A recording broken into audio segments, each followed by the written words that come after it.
All right, welcome back. We'll keep you abreast of that floodgate situation as we get more information on it, but we now turn to Charlotte Randolph, and you have a little PowerPoint presentation for us, so educate us a little bit here as we go along. Well, when things finally quieted down today, we decided to put a lot of the pictures together so that people who lived in different areas of the parish would understand what was happening elsewhere. So what you'll be seeing are different scenes throughout the parish. Some mitigating measures, some just simple problems that we had in the area as well. And we start with the Intracoastal Canal. This is really becoming a problem now every time there's southerly winds or a system like this. And HESCO baskets are becoming the thing to use in the future. You fill these things up with sand and you leave them there. There are 2 shipyards on the Intracoastals in our area, so we really had to close off those areas. And we saw them work, well, it didn't have to work for the river flooding, but we saw them everywhere in preparation for the river particularly flooding. in Morgan City, yeah, Right. the Corps brought a lot of them down. This is the Intracoastal overflowing its banks, and as you'll see in later shots, that's the reason that LA 24 and 3235 closed, because the water got over LA 24. Bayou des Allemands is an area that we've been sandbagging since Thursday, because we knew that would be a bad area. In fact, to give people an example, the water got up as far as Spore's back door in des Allemands, so there was quite a bit of water there. And there's a couple more pictures of des Allemands in there as well. You know, just seeing those waves in that area. And Jason, if you go along a little bit, there's a considerable amount of sandbags as you get farther down. That's what I'm talking about, and we keep replenishing them. And then the next shot shows the water on the road in that area. We do have, the engineer is in design right now, to build a seawall. We do have about $4 million in CDBG money to fix this problem, but hopefully this will be the last of the season, and therefore we can be prepared much better for next year. This is Bayou Lafourche, amazing. You know, it's very seldom you see Bayou Lafourche creeping toward LA1 or 308, and this weather pushed in water from all over, as well as the amount of rain that came through. The next slide is the Butch Hill boat launch, and you can see that the boat launch for it, the launch port is completely covered, and we actually shut down all the boat launches at one point in time, so that not just because of launching, but because of wake. We didn't want additional wake into people's homes. Highway 1, this is below the floodgates in Golden Meadow. Saturday morning, I believe this was, we went down, and you see this one and the next one, you can see debris in the water, which is why we had to hold off on opening LA1, because there's bottles in there, there's all kinds of things that could flatten the tire, and this is what it looked like all the way to the new elevated bridge. How'd your road hold up? Was there any undermining of the road? No, That's the only undermining was south of Fouchon. Between Fouchon and Grand Isle, there was a part of the shoulder that eroded, and DOTD was taking care of this. This is where I was talking about with LA 24 and 3235. That's water coming from the Intracoastal. So it went quite a distance. Same thing here. There was a business there that the water came awfully close. This too as well.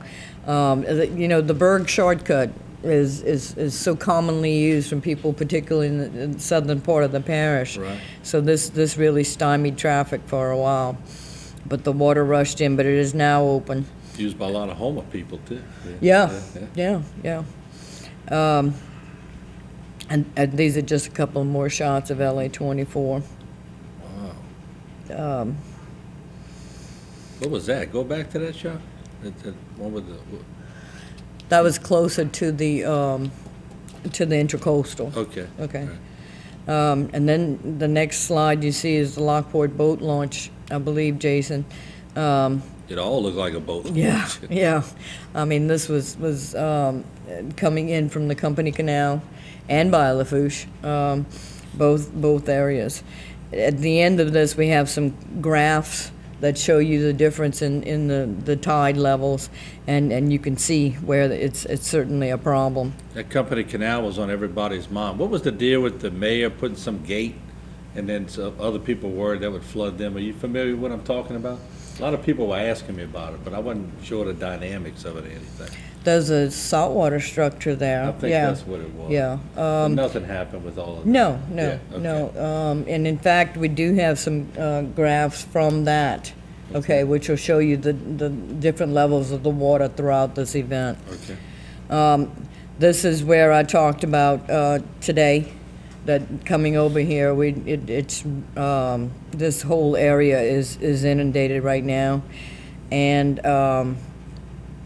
especially the exit to 182 exit is just it's actually higher than it was yesterday when I came today. So it's just getting, we're not out of the woods yet when it comes to water still standing.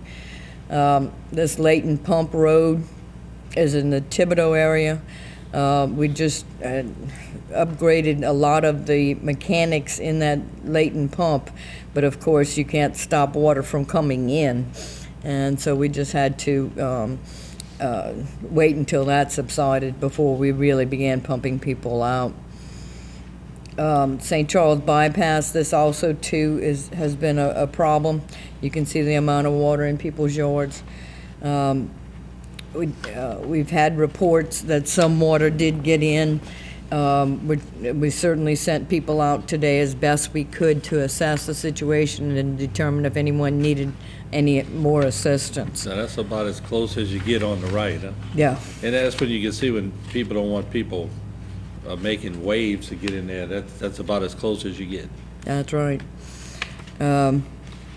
And naturally, as they did here in Terrebonne, many people took their cars to higher ground just to save those vehicles as well. What you'll see next is just a list of streets that we've identified as having problems. And Jason, we can go through these fairly quickly because they cover so many areas of the parish, and it's just a list. But it shows you that this was throughout the parish. It was not concentrated in one area, and certainly something that we are very total. Thibodeau had 15 inches. Yeah, this is dramatic. Chack Bay had 12. Galliano had almost as much as Thibodeau. Yeah. These are the gauges at our field offices. It rained. We were very fortunate. Excuse me. And remember, Thibodeau drains through Terrebonne. Yeah. Oh, yeah? Yeah, as does Thibodeau and Assumption through our Terrebonne-Lafourche Drainage Canal. I knew it was a lot. I knew it would be 12, 13, 15. I mean, Which is why this event is not over.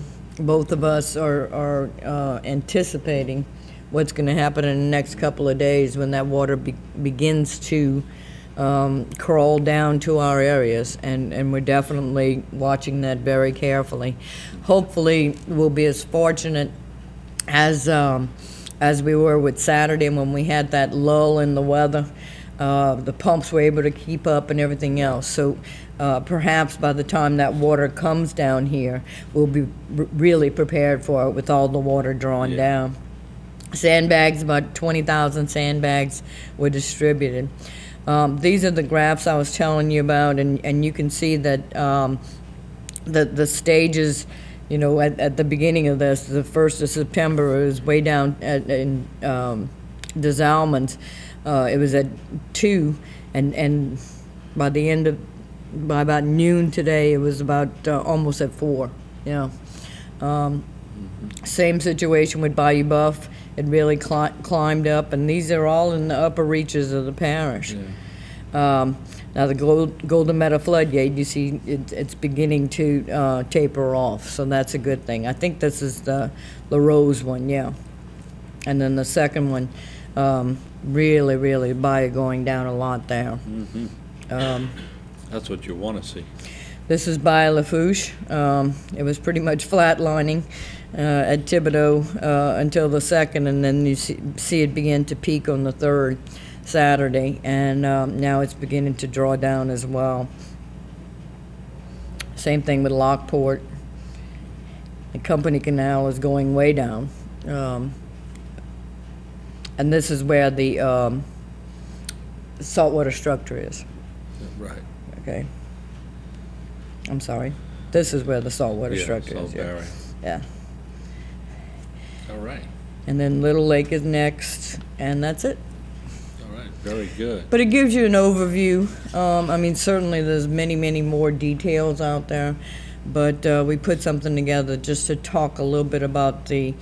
I told you this morning what we do after these events is combine all agencies in a meeting and have a hot wash is what we call it, and just kind of assess everything that went on. Have you sensed, but you said no undermining of LA1 basically, except for one spot south of the Right. floodgate? Right. That's pretty good. That's pretty I good. bet you thought it would be more than that. I really did. I was really concerned about that area around Fouchon because there's been so many heavy trucks working on that bridge that maybe there had been some pounding on it, and I wondered if it wouldn't undermine it, but it held up. Well, that's good. What we'll do, we'll take a break. When we come back, we'll let Terrebonne Parish President Michel Claude tell you what he saw from the air today, and we'll also roll in some footage we got from a resident of Terrebonne Parish as he talks about it. We'll be right back. Don't go away.